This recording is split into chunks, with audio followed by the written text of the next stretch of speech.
Hello Capricorn, Sun, Moon and Rising. These are your messages for October. And the very first card that we have coming up for you as your underlying energy is the Princess of Wands, also known as the Page of Wands in traditional tarot decks. So this is a card that speaks of a new spark, some excitement, some enthusiasm. Pages or princesses in this deck, they are messengers. So they bring us messages. Sometimes this can represent good news that we hear. But I always see it as very similar to the Ace of Wands card, but it's like going on a new adventure. There's this new spark, a new idea, something, it could be a creative idea, could be some passion that is ignited in you, whether it's for a person in a relationship, a romantic relationship, socializing with friends, or an idea for a new project, at work or in your business. It's a great card to have as an underlying energy because it does speak of that kind of simmering fire, that spark that you're ready to use to go on this new adventure, to start something new. Now, I will say your reading, it has some really great energies coming in for you and some change coming in. And it kind of feels like the biggest hurdle that you guys have during this period, or that's coming up in this reading at least, is doubt or like an old issue that crops up. But it doesn't feel like it's so much something tangible. And this has been coming up for a few of the readings that I've done, not just for this batch of videos, but, for clients as well. There have been a lot of changes that have been initiated in the last few weeks and months. And there's something I'll talk about at the end of the video because I always do a message at the end and it kind of feels like this is the message for this time. But sometimes like good things can happen or we start to feel something but doubt crops in or our fears crop up and say, well, is this going to work? And it kind of feels like that's happening here because we have the Seven of Swords coming up for you at the heart of your reading. Now, this is often called the liar, cheater, deception card. Usually what we see here is someone who kind of creeps into this camp at night and they're kind of sneaking away. It's the thief in the night sneaking away with these swords. Swords represent our thoughts, our ideas and our beliefs. So this can say a couple of things, and it is a general reading, so the energies are going to play out differently for all of you. And remember, it's not always us. The energies can relate to someone else that we're dealing with, especially if the messages that are resonating in the kind of relationship area for you. But the Seven of Swords, yes, it can be lies, but whenever I see this card, it feels like the lies are revealed. So I don't feel like you have to suspect people of lying to you. It's more your concern is now with lies. So maybe you've received some news with that Page of Wands, the Princess of Wands that came up as an underlying energy, and you're not sure if this is true. Like, you're trying to figure out, is this true? Is this person real? What they're saying to me? And Sagittarius got something similar as well, like that too good to be true kind of energy coming up. Seven of Swords is not always about lies or, deception. It can also be the fact that we don't want to take a risk. Sometimes we're being called to, deal with something and it's like, I'm not sure if it's worth the risk for me because think about it. The guy has to sneak onto this camp. He could get caught. Even though he's going to take these swords, he's going to steal these swords. It is a risk that he's taking. So when the Seven of Swords shows up, it can be that we don't want to face something. We don't want to deal with something because the risk might be too much to us. So as this card is coming up at the heart of your reading, it may be now, like, for example, I'll give you an example of how this energy can play out. If you have a spark or, an idea for a business venture or a project that you want to start, Seven of Swords energy could be like, but I don't know, it could, cost me too much to do this, or I could be risking my business or my client base by getting into this. So it can be that kind of doubt that's coming in. Now, it's strange that you are there, that you are at this place, because we have the Strength card coming up at the foundation of your reading as a past energy. So the Strength card tells me you've already taken bold steps. You've already had to engage like that inner strength to get through so much. Strength card, it's a beautiful card, and I always say that. I love this card. It speaks about having the strength to overcome any obstacle. But the strength shown in the card, like we have this young maiden and we have this lion there. The strength, who's exhibiting the strength? Well, she is, not the lion. So, it's not about brute force. It's not about animal strength. It's not about forcing people to do things or even being that kind of lion in our own lives, like roaring at people and stuff. It's not that.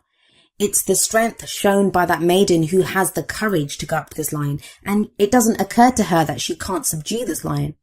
She does it effortlessly. Now, the thing is, as beautiful as a card as it is, and it is a great energy to have, it shows up when we need strength.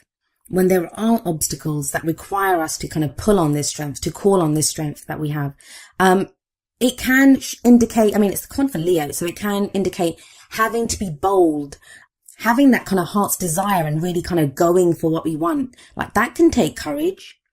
So it kind of feels like, whatever you've been working towards, like you took bold steps towards some area, or there was some inner strength that you needed to get through a situation, to get through some obstacles. And it feels like whatever it was that you went through, it's starting to bring returns to you. Like, you're starting to see what you want from it, but you're not sure. That's with the Seven of Swords there. There's doubt here. Either you're doubting the information that you're receiving, or you're doubting whether you want to take that risk. And that can be difficult when we've put in effort, when we've taken bold steps, courageous steps towards something. And Strength card, it's the original name for the Strength card was lust. So, it can be, and I don't just mean like sexual, kind of like lust, that kind of passion. It can be like a lust for life, a lust for work, that kind of passion that we have within us to do something. And it takes us overcoming our fears to do it. And it kind of feels like you have been doing that. And a lot of what you've been going through is that. And it's led to this place of the Nine of Cups. We have the Nine of Cups as a present energy. And I always say that the energy for the present, it's the main energy for this period. Of course, the energies play out differently for each of us. Some of us go with the energies. Some of us try to avoid them, or, we need a little bit longer to kind of deal with them. Our own free will and other people's free will always affect how the energies play out and the timings that I've pulled the cards for October, but, they can play out by mid-month, or, stretch out into November. So they're going to play out differently for each of us, but the present energy is the main energy for this period. And you have the Nine of Cups here. It's the wish card. It's our heart's desire. It's having everything that we want. And even if we don't have everything that we want at that time, it's about knowing what our heart's desire is. And half the time, that's the battle. That's the battle. When we have the Strength card coming up and we're having to deal with obstacles, that's, kind of a very reactionary energy, right? Because we're trying to focus our energy towards taking those steps that need to be taken, or dealing with whatever obstacles are there. But when the Nine of Cups comes up, it's very much kind of like knowing what's in our heart, knowing what our heart's desire is, knowing what makes us happy. Now, for some of you, with that Princess of Wands sat above the Nine of Cups, there's going to be some news that comes in that you have been absolutely waiting for. That this is what your heart's desire is. Some of you may be sending out that news. Like I said, it can play both ways, but it's something that you now feel ready to do, or you're ready to hear. And you get this kind of news that it's almost too good to be true. Like, this is what you've been waiting for. This is what you've been working towards. This is what you've needed strength to get to. This is that place. But then why is it that we have the Three of Swords coming up as a future energy? The Three of Swords, it's a card of grief. It's a card of heartbreak. It's a card of just pain. It's, pain over this. Think about it. There's three swords going through a heart. But what I will say when the Three of Swords shows up is that those swords have been there for a while. They're old issues. Remember, swords represent our thoughts, our beliefs, our ideas. These can be the stories that we pick up from, when we're children and we see our parents' relationship, or the relationships that we go through, or, how we're treated at work. It's those stories that we pick up about what is true for us and what isn't. The issues that we have, the emotional baggage that we pick up. All of us have them. Now, with the Nine of Cups coming up before this and then the Three of Swords, this can sometimes be a kind of self-sabotaging energy, and we all do that as well. When this is too good to be true, like, what's going on here, and you start trying to look for the pain in the situation, or, what's not good in this situation. For a very small number of you, I'm just going to say this, especially if this is related to a love life situation. There may be some secrets that are revealed, or that, someone's been lying to you or deceiving you. And like I said, that energy can play out both ways. So if any of you have been doing that with someone else, that could be revealed at this time. We have the Seven of Swords and the Three of Swords sat right there in the middle. But that's very few of you. And you'd think that'd be kind of like the overriding energy here, but it isn't. It isn't. Not with that Page of Wands as an underlying energy. Not with the Death card coming up next, and I'll get to that in just a moment. I feel for a lot of you, this is going to be that situation, and this is how I'm seeing it as, you get into that situation where everything that you've worked towards seems to be happening. You're getting your heart's desire. You're hearing the news that you want.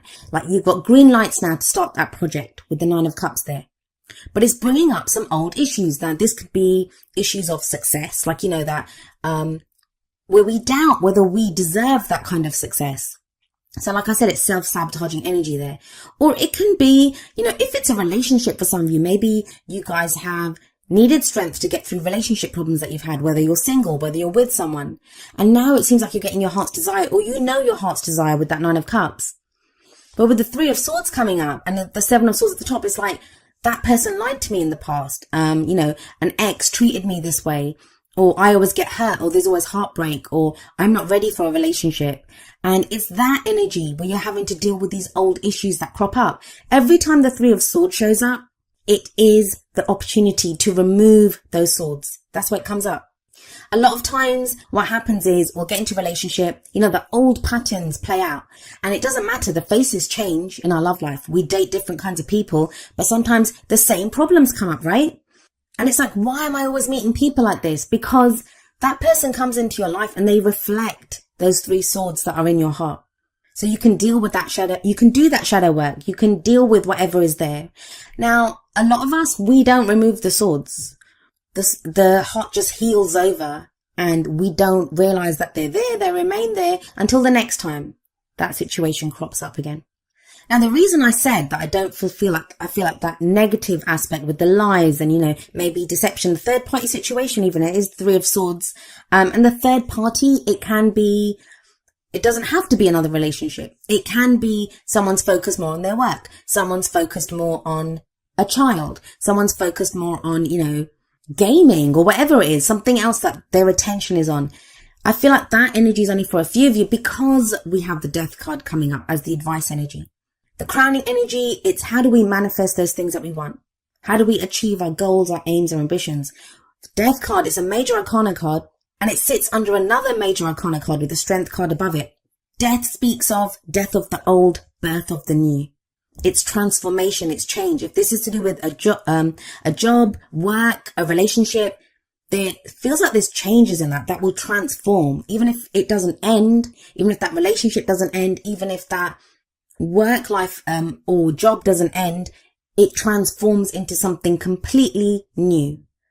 Now, death, it's a transition. It's a slow moving energy. It's not something that happens overnight. So some of you may already be experiencing this, especially with strength above it. Maybe that's why you needed strength, because there's been the removal of these things from your life for a while. But the reason the death energy comes in and there's this removal of these things, it's to allow the birth of new situations, new people coming into your life that serve you, because those old things no longer serve you. And some of you have been, like I said, been feeling this for a while. With that Strength card there, you've been dealing with this for a while. You've been dealing with the loss of that. And it feels like you're coming to the end of this. You're coming to the end of this transitional phase. And of course, it's called the Death card, right? With every death, even when we want change, even when we crave change, even when we've been working towards change, there's always grief for that what we've lost, because we get used to it. We are creatures of habit. It's always better the devil you know, right? With our situations, with the people that we know, we're used to those things. So when things change up, when our routines change, there can be this sense of loss. And maybe that's what the Three of Swords is showing, that there is this kind of loss element of grief here, of the things that have been lost, the things that have been removed. But it doesn't limit the fact that you have the Strength card here, you have the Nine of Cups here, you have the Page of Wands. Those are very positive energies. Like, think about it, with the Nine of Cups there, that's your heart's desire. What do you truly want? What brings you that contentment? What brings you that happiness? And it's a 9, so you're almost at the end of that emotional cycle. If you want your heart to fill up with joy, if you're so close to getting your heart's desire of, knowing what your heart truly wants, then for that heart to fill up, you want to remove those swords, right? So for some of you, this is going to be that last shadow work that you've been doing on yourself. But it just feels like doubts with that Seven of Swords there. For some of you, it's going to be doubting what you're hearing, doubting someone else, secrets, that type of thing. For others of you, it's just going to be, I don't know if I want to take this risk. I was hurt before. I don't know if this is right for me. But you can't stop death energy. It's that energy that rolls through our life. And ultimately, it does lead to something great. I mean, I don't know if you can see it. I haven't blown up the cards. But at the back of the Death card, the sun is rising. A new day is dawning. No matter what has been lost, no matter how dark things have gotten, a new day is dawning. There is hope here. There is rebirth here. There is transition here.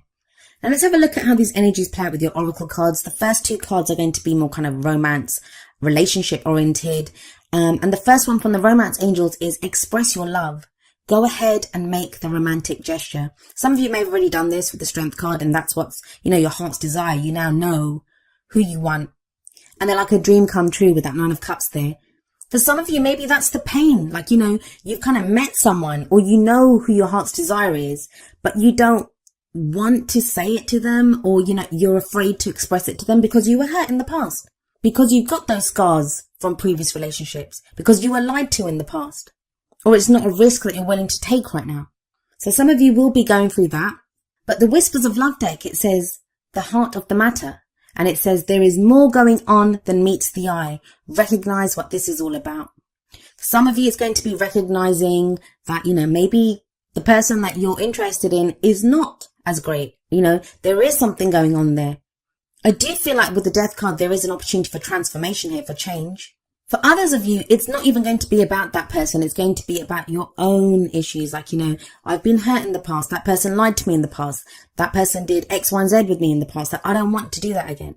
But this new person may not be that. You have got the 9 of cups. That's your heart's desire. So it's very fitting that the advice from the Wisdom of the Oracle deck is number 29, breathe. And I think Scorpio got this card as well. So some of you may be dealing with a Scorpio, especially with the Death card there. This is a card about patience, about waiting, going slowly. It's also about meditation, trust, healing. It's a very healing energy, the breathe card. So again, with that 3 of swords there, this could be an opportunity for you to heal those wounds that have been there. That maybe you've met someone now and they're bringing up these kind of old concerns, this old pain that you've had. And it's an opportunity for you to heal it. And sorry, it kind of became a bit of a relationship reading, but it could be to do with a work situation. Like I said, it's a project that you're not sure if you want to start because maybe you failed at a previous project, or, it didn't go the way you wanted it to, and you're not sure if you're ready to risk that again. Or you'll now have a business partner or someone that's making an offer to you with that Princess of Wands, like a new project or a colleague that wants to work with you, and you're not sure if you can trust them because you were burned in the past. Now, whether this is real or not, and by that I mean like whether someone is really trying to deceive you or lie to you, or whether they're not, the breathe card is telling you, take that step back. Really think about this. There's no rush here. Like I said, the Death card is a slow energy. And there can be the sense, but I've put in so much time and effort, I want to kind of act on this, or I want to make the most of this right now. The breathe card says, slow down, breathe, take a breath. It's about meditating and trusting your own highest intuition, trusting your own instincts. Oftentimes we have to allow that space, like just take a breath. If we're not sure, we don't have to act from that. There's no kind of rushing energy here. If you know what your heart's desire is, then it's about trusting that you'll get that. Or trusting that, if someone's intentions or the situation is not exactly as you think it is, that will be revealed to you. So maybe in October, you're being asked to take that step back, that even though you've put in all that effort, even though you've been really strong, even though you know your heart's desire and it's almost within reach and you want to reach out for it, it's about taking that step back, making sure that, you're not acting from old issues or what you're being told or what you're being shown is the truth. And that I think that will be revealed to you. And the reason I say that is that we have number 43, man holding a coin, coming up from the energy oracle cards. And the man holding a coin, it is the King of Pentacles card. And that's very much your energy, Capricorn. That's an earth energy. It can be another earth sign, which would be Taurus, Virgo, or Capricorn, or just, that kind of quality that we have in someone. Now, if this is about business or if this is about work, this can be a financial advisor. For those of you that are trying to succeed in something to do with work or practical matters, the man holding a coin indicates success. He's very successful. He's like the King of Pentacles. He knows which moves to make. He has great advice. He has great instincts when it comes to creating abundance, to creating financial gain. It's also a very healing energy. So we have like breathe and man holding a coin. Both of those cards are healing energies. So it does feel like, I'm not too worried about that 3 of Swords coming up in the future. Not with all those other great cards around it. And not with Death card. It feels like it's necessary. It's necessary to get over this. So you can heal the wounds inflicted by those 3 swords. But whatever advice you're given, so maybe, if someone is trying to give you advice, with the breathe card there, and with the 9 of cups, it's trust your own intuition here. Take that breath, take that step back, reflect on this, and trust your own intuition. Because it does feel like there will be people there that are there to help you, or, that are excited about your project, or offering you something, offering you stability or security in love, but you're not sure. And I do feel, Capricorn, if there's any message I can give you from this, it's, give yourself that space and that time to become sure, because everything will be revealed. Now, each of the energy oracle cards, it does have an affirmation, and I'm going to end with the affirmation for man holding a coin. And it says, I determine my own destiny. I take financial action, and I'm receiving wonderful assistance from those around me.